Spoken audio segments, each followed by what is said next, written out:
नमस्कार, मी सौ श्वेता सुनील कुलकर्णी. कथांजलीच्या या भागामध्ये मी आपल्या सर्वांचं मनापासून स्वागत करते. माझ्या चॅनलला आपण नक्की लाईक करा, शेअर करा आणि सबस्क्राईब करायला विसरू नका. आपण माझे आधीचे व्हिडिओ जर बघितले नसतील तर अवश्य बघा आणि त्यावर प्रतिक्रिया नक्की द्या. आजच्या माझ्या कथेचं नाव आहे सत्याचा विजय असो. द्वारकाबाई आपल्या नव्या साडीचा पदर फलकावत चहा घेऊन आल्या. तेव्हा दौलतरावांनी आपल्या या नवीन साडीची दखल घ्यावी अशा अतिमधुर कल्पनेत त्या गर्क होत्या.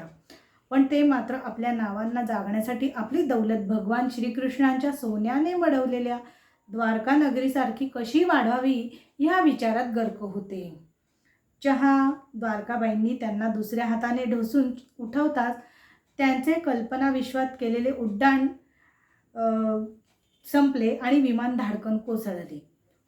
असे म्हणत दौलतरावांनी एका दमात चहा संपवला. द्वारकाबाई मात्र अगदी बाकी सुगरण होत्या. पण त्यांची होती तेवढी नव्हती सगळी अक्कल चुलीपुरतीच मर्यादित असल्यामुळे त्यांचा स्वयंपाक चविष्ट होई, पण बाकी साऱ्या बाबतीत मात्र त्या शून्य होत्या. कशी हाय साडी न राहून त्यांनी विचारलं. हिंदू रावाचं लगीन करायची वेळ आली आहे, तरी बी तुमचं आपलं स्वतःचं कौतिक कमी होईना. इथं मला ज्याची काळजी लागून राहिली आहे ते काम बिनघोर पार पडलं की तुम्हाला असल्या 52-56 साड्या आणून देतो. दौलतराव मुठीनं मिशी पुसत म्हणाले.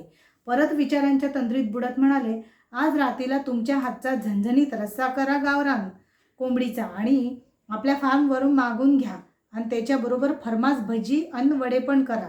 आमची काही दोस्त मंडळी येणार आहेत, त्यांच्या संगत जरा बोलायचं आहे. त्यांचं बोलणं ऐकून द्वारकाबाई फिसकन हसल्या. त्यात काय बोलायचं म्हणते मी, रंग नक्षी पोत सगळं माझ्या आवडीचं घेईन म्हणलं, आणि त्यात दोस्तासंगत काय बोलायचं तुमच्या. आता दौलतराव भडकले. कळली तुमची अक्कल, कामाला जावा गुमान. कामं करायची सोडून साड्या आणतात. साखर कारखान्याची मालकीन हाय म्हणलं मी, उगाच वरडायचं काम नाही सांगून ठेवते.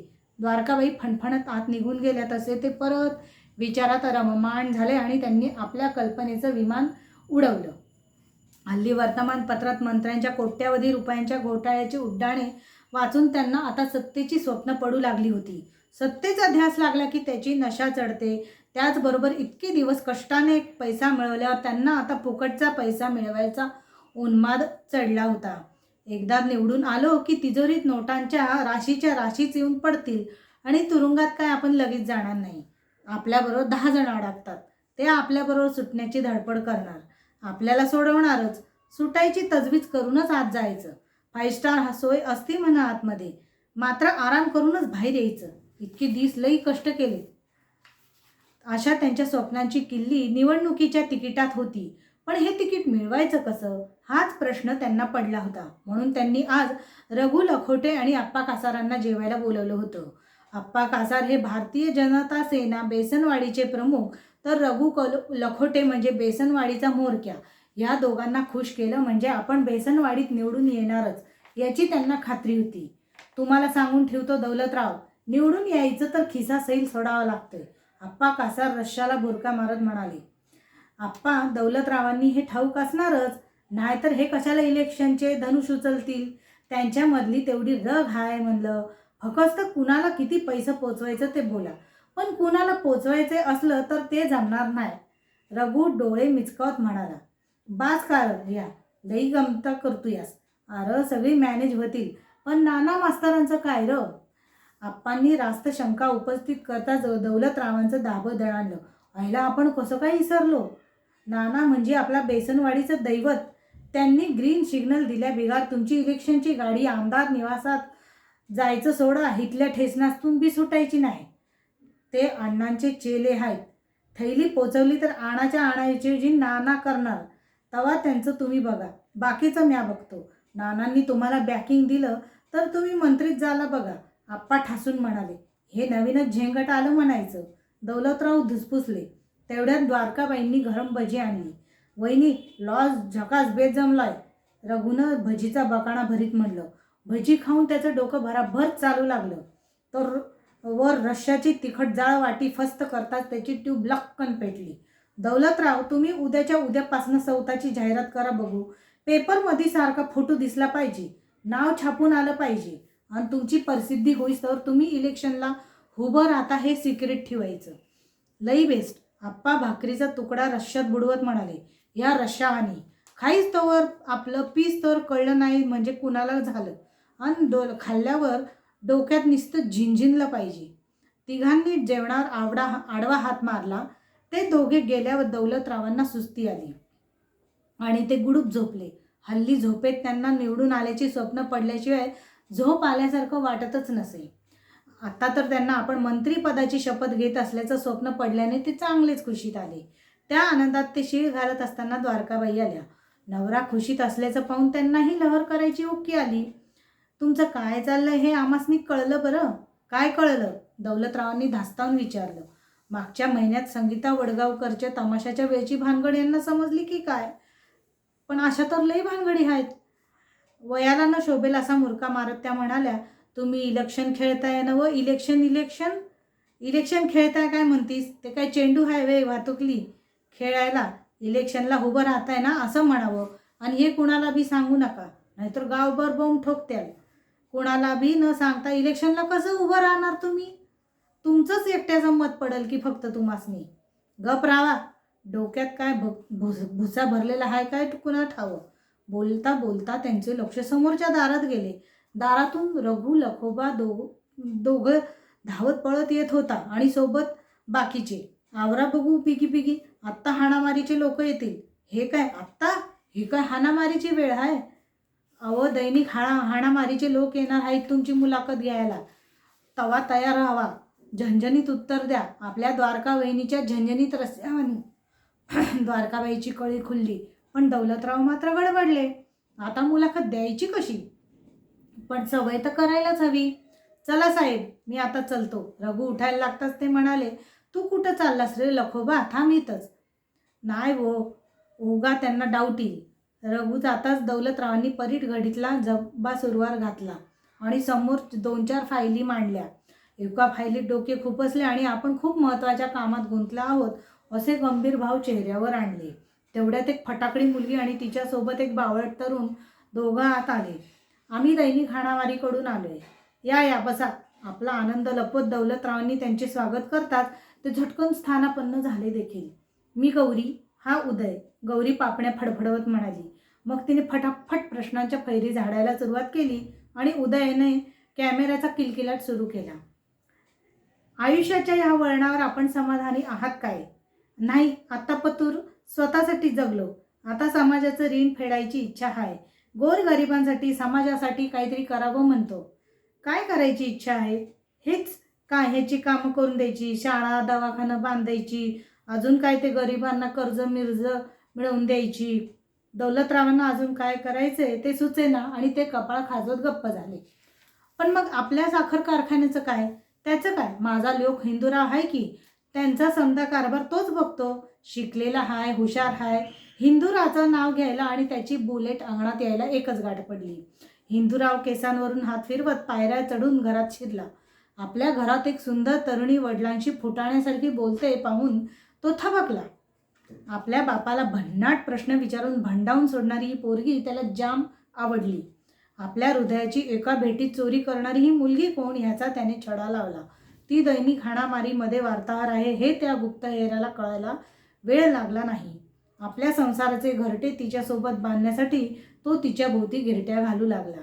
गौरी आधीच हाडाची पत्रकार, कशात काही नसतानाही बातम्या तयार करण्यात पटाईत. हिंदूराव आपल्यावर लट्टू आहे ह्याचा पत्ता तिला लगोलग लागला.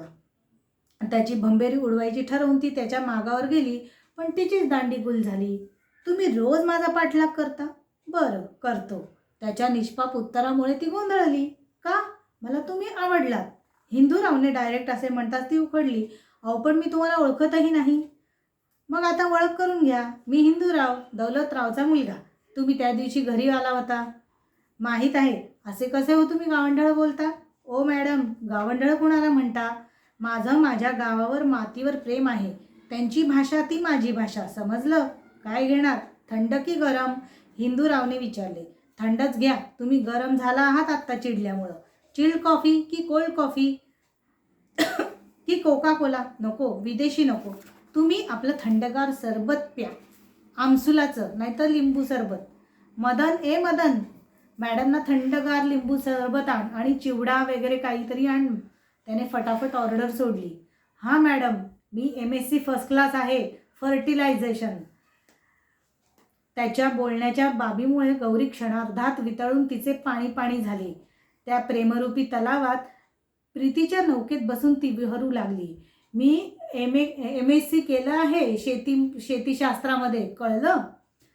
दोघे मिळून मग हिंडू फिरू लागली, दोघेही स्वभावाने बिनधास्त. त्यामुळे ही बातमी पसरायला वेळ लागला नाही. तिकीट मिळवायच्या काळजीत असलेल्या दौलतरावांना हे समजताच ते हैराण झाले. त्यांनी ताबडतोब रघुला बोलावून घेतले. रघ्या, अरे तू ती हाणामारीतली पोरगी पाठवली आणि आमचा हिंदूराव तिनं भुलवला की र? दौलतराव रागानं म्हणाले. आता अख्ख्या बेसनवाडीला हे कळायच्या आत ही भानगड मिटवायला पाहिजे. अव हेच एकदम झॅक झालं की काय? चढली का काय तुम्हाला? तसं नाही, हिंदूरावांनी सत्तेची खुर्ची अलगद तुमच्या घरात आणून ठेवायचं काम केले. ती गौरी नाना मास्तरांचीच मुलगी आहे. काय आहात कुठं? दौलतरावांनी आवाजला. ती तुमची सून झाली की नाना मास्तर बी तुमचे आणि दैनिक हाणामारी बी तुमचंच. तुमच्या नानांमुळं तुमची बेसनवाडीची मतं एक गठ्ठा तुमच्या खिशात आणि पेपरमध्ये रोज तुमचा फोटो.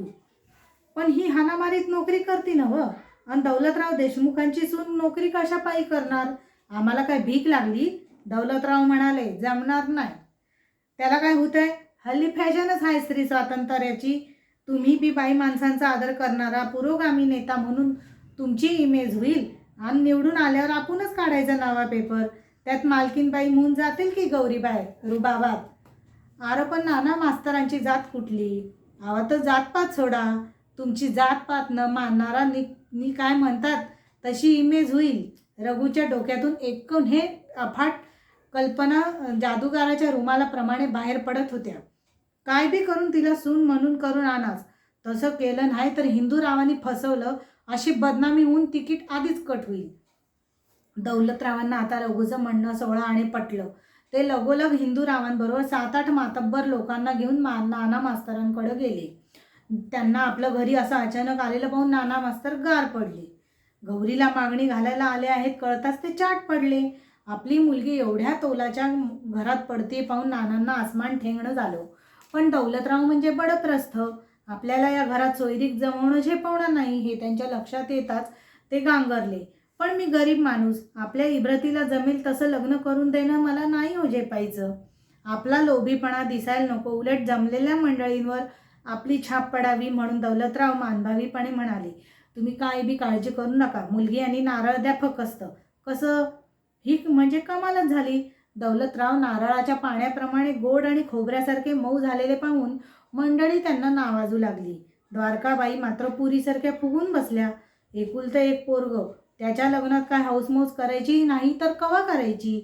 या पोरीनं त्याच्यावरून तुम्हाला बी भुरळ घातली असं त्या दौलतरावांना म्हणाल्या. त्या रुसणार हे बरी खरं होतं. आधीच मिरवायची हौस असलेल्या द्वारकाबाई, त्यात कारखानदाराच्या घरचं एकुलत्या एक मुलाचं लग्न थाटामाटातच व्हायला हवं होतं की.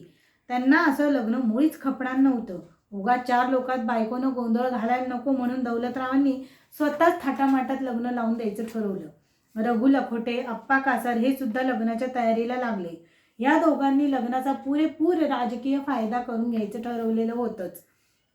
रघुच्या डोक्यात निरनिराळ्या कल्पना जन्म घेत होत्याच. दौलतराव, आपण इलेक्शनमध्ये लोकांना काय ती भेटी दिलेल्या नानासनी चालायच्या नाही आणि लोकांना तर आशा असती. मग आता कसं करायचं तुम्ही सांगा? असं करा, हिंदूरावांची लग्नाची भेट म्हणून सगळ्यांनी खुश करा. बेसनवाडी बी खुश, नाना मास्तर बी खुश आणि मतं बी सगळी तुम्हालाच. दौलतरावांनी मग खरोखर सगळ्या बायकांना लुगडी भेट दिली. गावाला जिलबीचं जेवण घातलं. हे पाहून नाना सद्गदित झाले. न राहून त्यांनी दौलतरावांना म्हटलं, दौलतराव, तुम्ही आम्हाला लाजवलं. तुमच्यासारखा माणूस बेसनवाडीत आहे हे आमचं भाग्यच. तुमच्यामुळं बेसनवाडीचं कल्याण होईल. तुमचा असाच आशीर्वाद आमच्या सर्वांवर राहू दे. मग गौरीही म्हणाली, मी मुलाखत घ्यायला आले होते तेव्हा तुम्ही समाजासाठी काय करण्याचं म्हटलं होतात ना. सगळी मोठी माणसं अशीच म्हणतात असंच मला वाटलं होतं की तुमचा काहीतरी राजकीय हेतू असला पाहिजे. पण खरंच तुम्ही तसे नाही. तुमच्यासारखे प्रामाणिक आणि सत्यवचनी सासरे मला मिळाले हे माझं भाग्यच.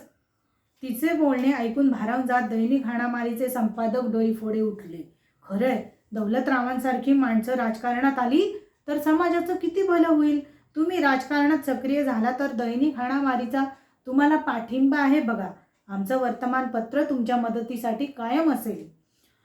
आमची बँकही तुमच्यासारख्या लोकांना मदत करायला अग्रेसर असते. तुम्हाला काही मदत लागली तर आम्हाला सांगा. बंडल कोऑपरेटिव्ह बँकेचे सदा घोटाळे म्हणाले.